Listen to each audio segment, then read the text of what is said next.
Hello students, you are most welcome on Digital Maths. Clear? We are again with class 9, chapter number 3, that is Atoms and Molecule part 2. Yeah. Earlier we have gone through part 1 जिसमें आप लोगों ने देखा था कि atoms and molecules क्या होते हैं और किस तरह से different atoms and molecules हो सकते हैं, किस तरह से philosophers हैं, Dalton से उन्होंने अपनी postulates वगैरह theories दी थी ताकि हमें पता चले कि what is actually atoms and molecule. Clear? Now in part 2 we are going to learn about different points such as molecules, ions, writing chemical formula, molecular mass, formula unit mass, mole concept. These all things we are going to learn in part 2. Clear? So accordingly you have to be prepared. So first of all, moving on to the molecules, as I have already explained कि molecules होते क्या हैं. Atoms single form होता है. देखो जैसे atom है single atom, molecule में दो या दो से तीन लेकिन सेम टाइप के एलिमेंट्स अगर ऐड होते हैं तो मॉलिक्यूल्स बोलते हैं. फिर फॉर्म होता है कंपाउंड्स जिसके अंदर अलग अलग डिफरेंट टाइप्स ऑफ एलिमेंट्स के एटम्स ऐड होते हैं. So first of all molecules. A molecule is a group of two or more atoms that are chemically bonded together, that is tightly held together. मतलब a molecule is group for two or more atoms that are chemically bonded, that is tightly held together. Two or more atoms. Clear? A molecule can be defined as the smallest particle of an element or compound that is capable of an independent existence and shows all the properties of that substance. Actually क्या होता है, बहुत सारे substance ऐसे हैं जो जैसे कि ऑक्सीजन ले लो तो वो मॉलिक्यूल फॉर्म में ही अवेलेबल है. O2 वो सिर्फ O फॉर्म में अवेलेबल पॉसिबिलिटीज़ नहीं है, सिर्फ O2 में ही पॉसिबल है. क्योंकि आप O लिखोगे तो ऑक्सीजन कभी भी एग्जिस्ट करता नहीं है, अगर O2 है तो वो एग्जिस्ट करता है. सो ऑल द मॉलिक्यूल्स, यानी मॉलिक्यूल क्या होता है, can be defined as the smallest particle of an element और कंपाउंड, यानी एलिमेंट और कंपाउंड जो इंडिपेंडेंटली एग्जिस्ट कर सकता है. Clear? And shows all the properties of that substance. Atoms of the same element or of different element can join together to form molecules. यानी same elements के atom या फिर different elements के atom combine होके molecule form कर सकते हैं. It is not an issue. कोई भी same element के हो atoms या फिर अलग अलग elements के हो, वो combine करके molecule form कर सकते हैं. Molecules of elements यानी same type के elements के अगर molecules हैं तो मॉलिक्यूल्स किस तरह से होते हैं. जैसे आप लोग को ये टेबल दिख रहा होगा, clarification. Non metal argon, helium, oxygen, hydrogen, nitrogen, chlorine, phosphorus, sulphur. और metal sodium, iron, aluminium, copper. Clear? So the molecules of an element are constituted by same type of atoms. यानी molecules of elements का मतलब क्या हुआ, same type के atoms होंगे, उसमें कोई दूसरा एलिमेंट का एटम्स ऐड नहीं होगा. Molecules of any atom such as argon, helium, etc. are made up of only one atom of that element. क्योंकि आर्गन और हीलियम क्या है, आर्गन और हीलियम आर नोबल गैसेस, तो वो इंडिपेंडेंट फॉर्म में एग्जिस्ट कर सकते हैं, उनको मॉलिक्यूल फॉर्म में ज़रूरत नहीं है. तो सेम एटम्स में हो सकते हैं, अलग अलग टू एटम्स में हो सकते हैं. But this is not the case with the most of the non metals. ये तो नोबल गैसेस थे इसलिए उनके साथ हो सकता है, बट बाकी दूसरे नॉन मेटल्स हैं उनके साथ ये पॉसिबल नहीं है. For example, a molecule of oxygen consists of two atoms of oxygen and hence it is known as diatomic O2.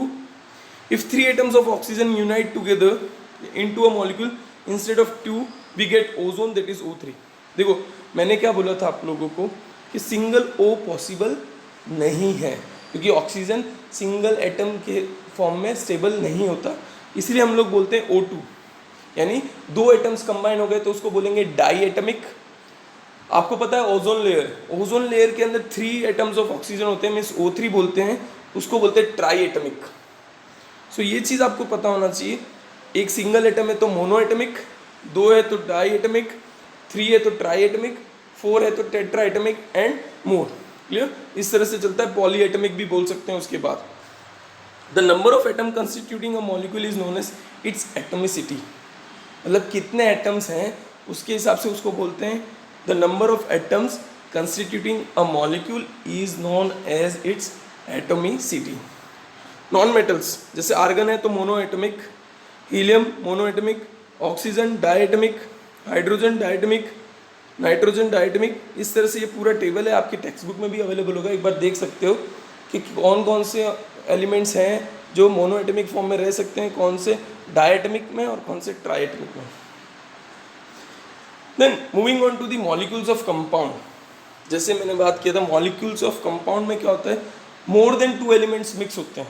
जैसे यहाँ पे वाटर दिया है H2O, सो हाइड्रोजन और ऑक्सीजन के एटम्स कंबाइन होकर कंपाउंड बनाते हैं।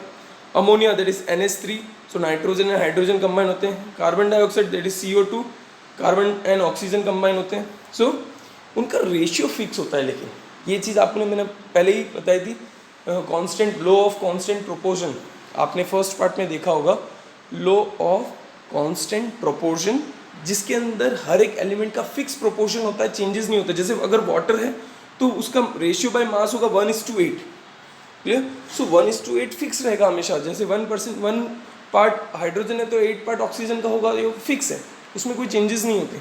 अमोनिया तो 14:3, कार्बन डाइऑक्साइड तो 3:8, this is fix. So atoms of different elements joined together in definite proportion to form molecules of compound। Atoms of different elements, अलग अलग elements के एटम्स कंबाइन होते हैं एक साथ इन डिफिनाइट प्रोपोर्शन, देखो प्रोपोर्शन सेम रहेगा, डेफिनाइट रहेगा, फिक्स्ड रहेगा, to form molecules of compounds. So this are how molecules of compound. Now ions, अब आयंस कैसे फॉर्म होते हैं, जैसे कि सपोज सोडियम है Na, जस्ट एग्जाम्पल, उसका एटॉमिक नंबर होता है 11, तो 281, इसके आउटर इलेक्ट्रॉन्स में एक इलेक्ट्रॉन ज़्यादा है, तो उस इलेक्ट्रॉन को अगर वो छोड़ देता है, clear, suppose just an example, तो वो हो जाएगा Na+, क्योंकि उसने एक इलेक्ट्रॉन दिया, मीन्स नेगेटिव चार्ज चला गया, तो वो हो गया पॉजिटिव, और +1 या प्लस सिर्फ लिखोगे तो यानी +1 ही होता है, अगर 2 छोड़ता है तो +2, इस तरह से, तो that is known as ion, clear.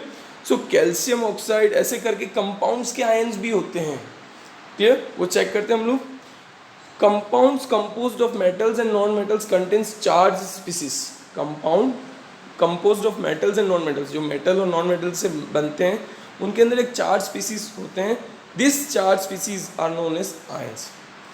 जो मेटल्स और नॉन मेटल्स के कंबाइन होने से कंपाउंड फॉर्म होता है, उनके अंदर एक चार्ज स्पीसीज होते हैं, उनको बोलते हैं ion. This is the definition. Ions में consist of a single charge atom और a group of atoms that have a net charge on them. ठीक है, मैंने क्या बोला, सिंगल चार्ज एटम भी हो सकता है, जैसे मैंने सोडियम का एक्सप्लेन किया, और उसके अलावा ग्रुप ऑफ चार्ज, जैसे यहाँ पे कैल्शियम ऑक्साइड दिया है, ये ग्रुप ऑफ चार्ज हो गया, क्लियर। तो उसके अंदर मोर देन 1 एटम भी पॉसिबल है, clear. An ion can be negatively और पॉजिटिवली चार्ज, जैसे मैंने आपको बताया था सोडियम का, सोडियम Na+ हुआ था पॉजिटिव चार्ज, वैसे ही सपोज अगर मैं क्लोरीन का एग्जांपल लेता हूँ, क्लोरीन का होता है एटॉमिक नंबर 17, दैट इज 287, तो वो क्या करता है, एक इलेक्ट्रॉन लेता है अपने ऑक्टेट को कंप्लीट करने के लिए, क्लियर। सो वो हो जाता है chlorine Cl-1, so negative. So ion जो है पॉजिटिव और नेगेटिव दोनों हो सकते हैं। Negatively charge ion is known as anion and positively charge ion is known as cation. ये चीज़ आप समझ लो, नोट डाउन कर लो कि अगर नेगेटिव है तो उसको बोलेंगे एन आयन, एंड अगर पॉजिटिव है तो उसको हम लोग बोलेंगे cation, clear. So negatively charge ion is known as anion and positively charge ion is known as cat ion.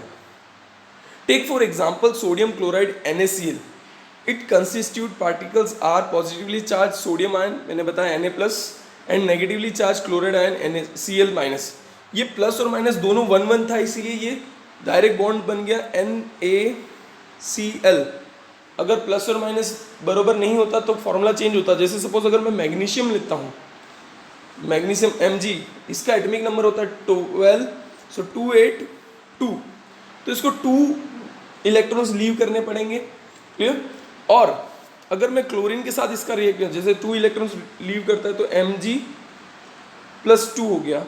और अगर सपोज क्लोरीन है 287, मैंने जैसे बताया 17 होता है, तो 7, इसको एक इलेक्ट्रॉन चाहिए ऑक्टेट कंप्लीट करने के लिए, लेकिन सपोज मैग्नीशियम के साथ अगर हम लोग रिएक्ट करवाते हैं तो 2 क्लोरीन एटम चाहिएंगे, क्लियर। सो अगर मैं देखूँ Mg जो हो गया 2+2 और Cl हो गया -1, तो आपको क्रॉस मल्टीप्लिकेशन करना है इसमें, जैसे कि -1 इसके साथ, ये इसके साथ। सो ये क्या हो जाएगा, फार्मूला जो केमिकल फार्मूला बन रहा है मैं बता रहा हूँ, MgCl2, क्लोरीन एटम 2 थे और मैग्नीशियम एटम 1, तो ये फार्मूला हमने बना दिया। ये आगे मैं सिखाऊंगा, लेकिन पहले ही मैंने एक हिंट दे दी कि फार्मूला बनता कैसे है। क्लियर, समझ में आया? देखो कहीं पे भी कोई डाउट हो तो आप कमेंट सेक्शन में लिख सकते हो, ताकि मैं उसको वापस ट्राई करूँ कि आपको एक्सप्लेन करूँ जितना जल्दी पॉसिबल है। बट अगर स्टेप बाय स्टेप नहीं समझ में आता, वापस रिवाइंड करो, वापस देखो, तो आपको वीडियो में समझ में आ जाएगा। फिर भी कोई डाउट रहता है यू कैन आस्क। और एक चीज़ खास, आपको समझ में आ रहा है तो भी आप कमेंट करो कि हाँ समझ में आ गया है सर, और इसको फॉरवर्ड करो दूसरे स्टूडेंट्स को भी, ताकि वो भी सीख सके। मेन चीज़ वही है। So like, share and comment, दोनों चीज़, तीनों चीज़ करते रहो, ताकि मुझे पता चले कि हाँ स्टूडेंट्स को पसंद आ रहा है, और इस तरह से मैं वीडियोस बनाते रहूँ, आप लोग की हेल्प करते जाऊँ। Clear? Now coming back to the point, ion तो आपको समझ में आ गया कि Na+Cl- कैसे होता है। वैलेंसी, वैलेंसी का मतलब होता है कि outermost electron, outermost shell के अंदर इलेक्ट्रॉन कैसे, कितने हैं। जैसे कि आपने पढ़ा होगा, जैसे मैंने अभी बताया, सोडियम Na दैट इज 281, यानी 11 एटॉमिक नंबर होता है, तो एक इलेक्ट्रॉन सबसे बाहर होता है। सो एटॉमिक या वैलेंसी सोडियम की कितनी हो गई, 1। क्लियर? वैसे ही मैग्नीशियम अगर हम लोग देखें, मैग्नीशियम का होता है 282, तो इसमें कितनी हो गई, 2। सो वैलेंसी हो गई 2। So valency, combining power, capacity of an element is known as valency. Combining power और capacity is known as valency. या फिर सिंपल वर्ड्स में बोले तो valency can be use to find out how the atoms of element will combine with the atoms of another element to form a chemical compound. जैसे कि मैंने NaCl का example लिया था, इसके अंदर +1 था, इसके अंदर -1 था, तो डायरेक्ट दोनों का +1 -1 ऐड हो सकता है, इसलिए डायरेक्टली नलीफाई करके दोनों का सेम हो गया। फिर मैंने देखा था मैग्नीशियम, मैग्नीशियम का +2 था और क्लोरीन का -1 था, तो अब यहाँ पे पता चल रहा है कि मैग्नीशियम के पास 2 इलेक्ट्रॉन एक्स्ट्रा है, लेकिन क्लोरीन को सिर्फ एक ही चाहिए, तो हमारा केमिकल फॉर्मूला बनता है MgCl2। सो उसके बेस पे वैलेंसी काउंट होती है कि combining capacity plus outermost electron कितने हैं। So human being have 2 arms and an octopus has 8। जस्ट ये एग्जांपल ले रहे हैं हम लोग कि ह्यूमन बींग्स के 2 आर्म्स हैं और ऑक्टोपस के 8। If one octopus has to catch और hold few people in such a manner that all 8 arms of the octopus and both arms of the humans are locked, how many humans do you think the octopus can hold? मतलब suppose मैं जो हिंदी में आपको explain कर देता हूँ कि एक ऑक्टोपस है जिसके 8 आर्म्स होते हैं, और चलो ऑक्टोपस का O, ह्यूमन का 2, इसके 8 आर्म्स हैं और ह्यूमंस के 2 आर्म्स हैं, तो 8 के 8 ऑक्टोपस के आर्म्स कंबाइन हो जाए और ह्यूमंस के भी दोनों के दोनों आर्म्स कंबाइन हो जाते, कितने ह्यूमंस चाहिएंगे? तो ऑब्वियस सी बात है, देखो जैसे 8 1 2, तो ये एक पकड़ लेगा, 3 4 5 6 7 8, तो एक यहाँ पे 2 3 4, टोटल 4 ह्यूमंस चाहिएंगे कि ऑक्टोपस के पूरे आर्म्स कंबाइन हो जाए और कवर हो जाए और ऑक्यूपाई हो जाए। So this is how combining capacity या वैलेंसी हम लोग बोलते हैं कि ऐसे एलिमेंट्स, इतने एलिमेंट्स सिलेक्ट करो। जैसे मैंने बताया कि मैग्नीशियम का 2+ था, क्लोरीन का -1 था, लेकिन अब हमको क्या चाहिए, दोनों इधर -2 चाहिए, तो यानी क्लोरीन के 2 एटम्स होंगे तो ये पूरा ऑक्यूपाई हो जाएगा और हमारा फॉर्म आंसर जो है करेक्ट हो जाएगा। इसीलिए फिर मैं क्या करता हूँ, फॉर्मूला बना देता हूँ MgCl2। तो ये 2 क्लोरीन हो गए और एक मैग्नीशियम एटम, दोनों कंबाइन हो जाते हैं। Now formula becomes OH4। ये तो जस्ट ये ऑक्सीजन और हाइड्रोजन की बात नहीं कर रहा हूँ मैं, ठीक है, ये ऑक्टोपस और ह्यूमन की है। मैंने आपको बताया ऑक्टोपस 8 है और ह्यूमन अगर 4 होंगे तो ये पूरा कंबाइन बनेगा, इसलिए OH4। ये ऑक्सीजन हाइड्रोजन नहीं है, याद रखना, कंफ्यूज मत होना। नाउ मूविंग अहेड, हम लोग बात करेंगे rules for writing chemical formula. देखो रूल्स मैंने वैसे ऑलरेडी समझा दिया है कि किस तरह से हम लोग वैलेंसी को चेक करते हैं, फिर भी द वैलेंसीज और the charges of the ion must balance.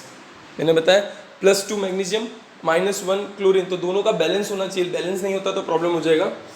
When a compound consists of a metal and a non-metal, the name or symbol of metal is written first. ये rules हैं, याद रखना। For example, calcium oxide तो CaO etc. Where oxygen is non-metal on the right side, clear? Whereas calcium is metal on the left side. तो ये चीज़ याद रखनी है कि अगर मेटल और नॉन मेटल दोनों है कंपाउंड में तो मेटल का नाम पहले आएगा फिर नॉन मेटल का आएगा. In compounds formed with polyatomic ion, the number of ions present in the compound is indicated by enclosing the formula of ion in bracket and writing the number ions outside the bracket. यानी अगर हम लोग कोई पॉलीएटमिक ions बना रहे हैं जिसके अंदर आयन है, मतलब एक कंपाउंड है जिसके अंदर पॉलीएटमिक आयन है. ये देखो एक कंपाउंड जैसे यहाँ पे दिया हुआ है MgOH2, इसके अंदर OH क्या है, आयन है. क्योंकि देखो ऑक्सीजन जो होता है ना उनका -1 होता है OH का. मैंने आपको मैग्नीशियम का तो बताया था Mg+2 होता है, मैग्नीशियम Mg+2 होता है और OH इज़ -1. सो आप अगर लिखते हो तो MgOH ट्वाइस, ये जो यहाँ पे दिया हुआ है MgOH ट्वाइस, उसके हिसाब से वो बैलेंस होता है.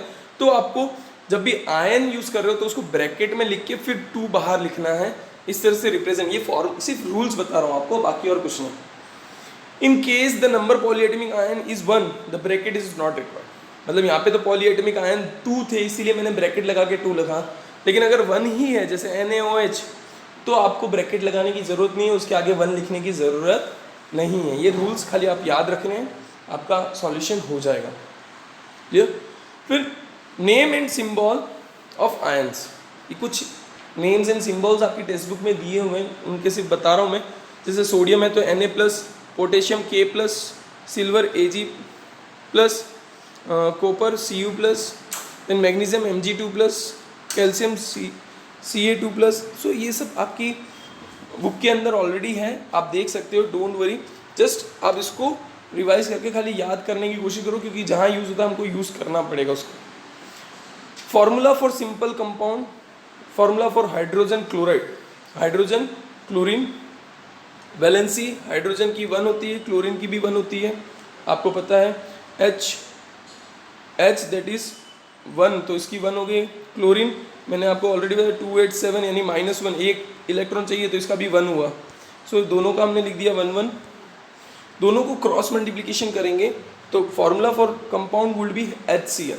ये जस्ट एक एग्जाम्पल आपको बताएं. सेकेंड एग्जाम्पल में आपको ज़्यादा समझ में आएगा. Formula for hydrogen sulphide. Hydrogen की वैलेंसी, हाइड्रोजन सल्फर, हाइड्रोजन की वैलेंसी होती है 1, सल्फर की वैलेंसी होती है 2. सो हाइड्रोजन और सल्फर क्रॉस मल्टीप्लिकेशन अगर हम लोग करते हैं तो formula becomes H2S, hydrogen sulphide. Now formula for simple compounds, formula for carbon tetrachloride. Carbon and chlorine, tetrachloride means 4 chlorine. Carbon की वैलेंसी 4, क्लोरीन की वैलेंसी 1.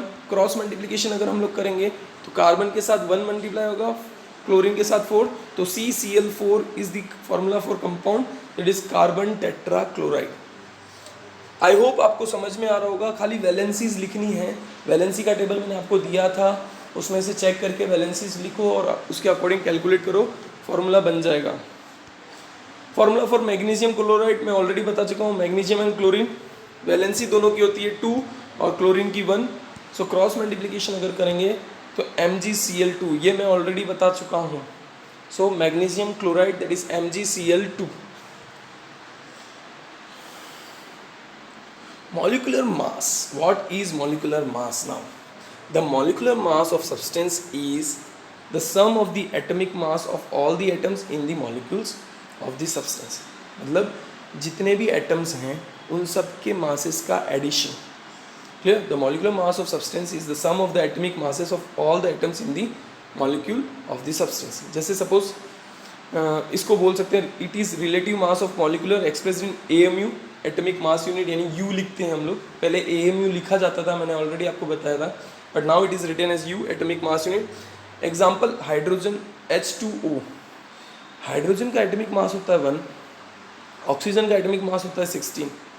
सो हाइड्रोजन कितने 2 है तो इसको 2 से मल्टीप्लाई करेंगे तो 2 + 16 18. तो atomic mass of hydrogen is 1, atomic mass of oxygen is 16. So molecular mass equals to 2 × 1 क्योंकि हाइड्रोजन के 2 एटम्स लिखे हुए हैं तो 2 + 16 यानी 18. So hence molecular mass of water H2O equals to 18 atomic unit mass. Formula unit mass FUM. The formula unit mass of a substance is sum of atomic masses of all atoms in formula unit of compound. वो था molecule के regarding. Clear, molecule के regarding था, यहाँ पे compound खाली, बाकी सब कुछ सेम है, सिर्फ नेम हो गया है compound. Clear. Formula unit mass is calculated in the same manner as we calculated the molecular mass. Difference is that we use formula unit for those substance whose constituent particles are ions. Clear? वहाँ पे molecules की बात होती थी और formula unit मास सिर्फ ions के तौर लिए कैलकुलेट होता है, बाकी प्रोसेस सेम है, there is no change at all, total process is same. जैसे एग्जांपल लेते हैं NaCl. देखो Na इज पॉजिटिव आयन यानी कैटायन और क्लोरीन इज नेगेटिव आयन यानी anion. Clear. So NaCl sodium का एटॉमिक मास होता है 23, chlorine atomic mass is 35.5. So formula unit mass equals to 23 plus 35.5. अगर यहाँ पे 2 सोडियम्स होते हैं या 2 कुछ और क्लोरीन होते हैं तो उसके according multiply by 2 we can do. Clear. So formula unit mass that is 23 plus 35.5 that is 58.5 unit, यानी that is formula unit mass. ये चीज़ आपको रखना है FUM. नाउ मोल कंसेप्ट, ये खास तौर पे समझना होगा आप लोगों को. मोल कंसेप्ट क्या है? This is will be the last topic. 1 mole of atoms, molecules, ions or particle is that quantity. 1 mole of atoms, molecules, ions or particles is that quantity in number having a mass equal to its molecular mass in grams. मतलब जितना उसका molecular mass होगा उतना ही उसका ग्राम होगा एक atom या एक मॉलिक्यूल या एक आयन पार्टिकल्स के अंदर. The number of particles, atoms, molecules और ions present in 1 mole of any substance is fixed. ये अवोगाड्रो कांस्टेंट कहा जाता है जो फिक्स है कि एक मोल के अंदर हमेशा इन 1 मोल इतने नंबर ऑफ एटम्स होंगे. या क्लियर, ये फिक्स है कि 6.022 इंटू 10⁻23 इतने एटम्स प्रेजेंट होंगे एक मोल के अंदर, चाहे वो फिर एटम्स हो, मॉलिक्यूल्स हो, आयंस हो या पार्टिकल्स. बट एक मोल अगर दिया हुआ है हमको किसी कंपाउंड का, सो इतने एटम्स तो प्रेजेंट होंगे. So this is the number called Avogadro constant represent by N0, named in the honor of Italian scientist Amedeo Avogadro. Clear? This is the Avogadro constant. ये याद रखना होगा आपको, वैल्यू 6.022 into 10⁻23. अब मोल क्या होता है आप अभी भी कंफ्यूज होंगे, तो मैं बता दूं. जैसे 1 mole of anything equals to 6.022 into, वो तो मैंने बता दिया. इतने 1 डजन इक्वल्स टू 12 नंबर्स, ये सब आपको पता है. लेकिन 1 मोल एक्चुअली होता क्या है? For example, atomic mass of hydrogen is 1 U. So gram atomic mass of hydrogen is 1 ग्राम, यानी जितना उसका एटॉमिक मास है या फिर हाँ एटॉमिक मास है उतना ही उसका वजन भी होगा, that is weight will be same. इसको बोलते हैं 1 मोल. और 1 मोल के अंदर हमेशा 1 ग्राम यूँ बोल सकते हैं. सो 1 unit U hydrogen has only 1 atom of hydrogen. 1 gram hydrogen has 1 mole atoms, that is 6.022 into 10⁻23 atoms of hydrogen. यानी अब याद रखना, अगर एक एटमिक 1 यूनिट एटमिक मास है तो उसके अंदर सिर्फ 1 एटम होता है. उसी जगह अगर 1 ग्राम हाइड्रोजन हम लोग ले रहे हैं तो उसके अंदर 1 मोल एटम्स होंगे, दैट इज 6.022 into 10⁻23. हाँ, रेस टू 23 1023 नहीं है, raise to 23 atoms of hydrogen. Similarly 16 unit oxygen has only 1 atom of oxygen. 16 unit oxygen मैंने आपको बोला उसका एटमिक मास होता है 16 ऑक्सीजन का, तो उसके अंदर सिर्फ एक एटम के अंदर इतना होता है. लेकिन अगर 16 ग्राम ऑक्सीजन है, 16 gram oxygen is 1 mole atom, that is 6.022 into 10⁻23 atoms of oxygen. ये चीज़ आपको याद रखनी होगी. ये 10⁻23 बाय मिस्टेक, प्रिंटिंग मिस्टेक है, don't worry about it. It's 10⁻20. Example 1, calculate the number of moles for the following: 52 gram of helium, finding mole from mass, and 12.044 into 10⁻23 number of helium atoms, finding mole from number of particles. Clear? देखो 52 gram of helium में कितने होते हैं, ये आपको example है. Clear? Simple सा just example है. अगर मैं आपको बताऊं 52 ग्राम हीलियम का अंदर होता है एटॉमिक मास जो है 4 होता है, तो 52 ग्राम्स के अंदर डिवाइड बाय 4 कर दो.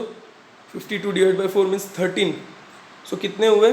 13 मोल हीलियम हुआ उसके अंदर. 13 मोल्स 52 ग्राम के अंदर 13 मोल्स हीलियम हुआ. क्लियर? फिर यहाँ पे दिया हुआ है 12.044 इंटू 10⁻23 नंबर ऑफ हीलियम्स एटम्स.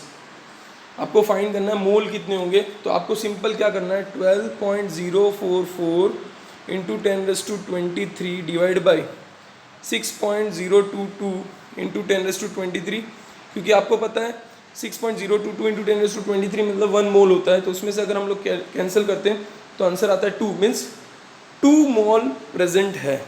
समझ में आ रहा है? वापस एक बार अच्छे से देखना, समझना, हो जाएगा। This is last topic and this chapter ends here. So thank you very much. And if any doubt is there, कोई भी डाउट है आपको, आप बेझिझक कमेंट कर सकते हैं, so that I can reply you, आपका सॉल्यूशन तुरंत से तुरंत मैं दे सकूँ। And share this with other students also, so that they can learn, understand and clear their doubt if it is there. Thank you very much.